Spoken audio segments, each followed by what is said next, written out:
আজকে কত কাজ কি করে সামলাই। মা কি রে মনা? জানো আমাকে আজ বীরপাড়ার কাকিমার মেয়েগুলো ধরে না মেরেছে, মানে হচ্ছে সুচিত্রা দিদি। দাঁড়া, আমি কাজকর্ম করে যাচ্ছি। হ্যাঁ, তুই এখানে দাঁড়া। আচ্ছা, আমি ওই সাইডে যাই। লা লা লা লা লা,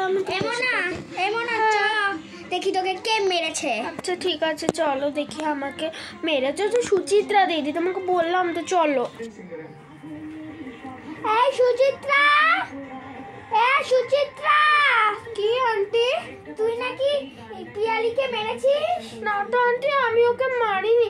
আমি শুধু ওকে ধাক্কা দিয়ে বলেছিলাম যে তুই আমার ঘর ভেঙে দিয়েছিস, সেজন্য আমি ওকে একটু ঠেলা দিয়েছিলাম আন্টি।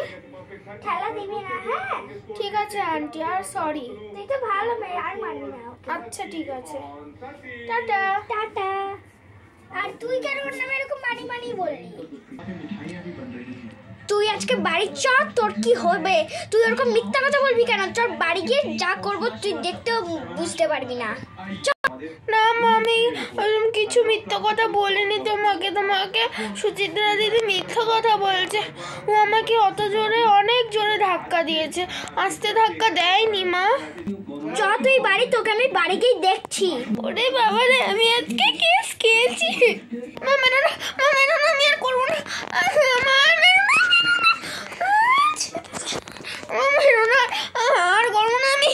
মা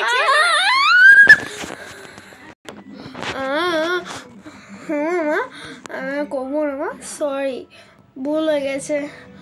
ভুল করে মিথ্যে কথা বলে দিয়েছিলাম, আর বলবো না। Sorry sorry sorry.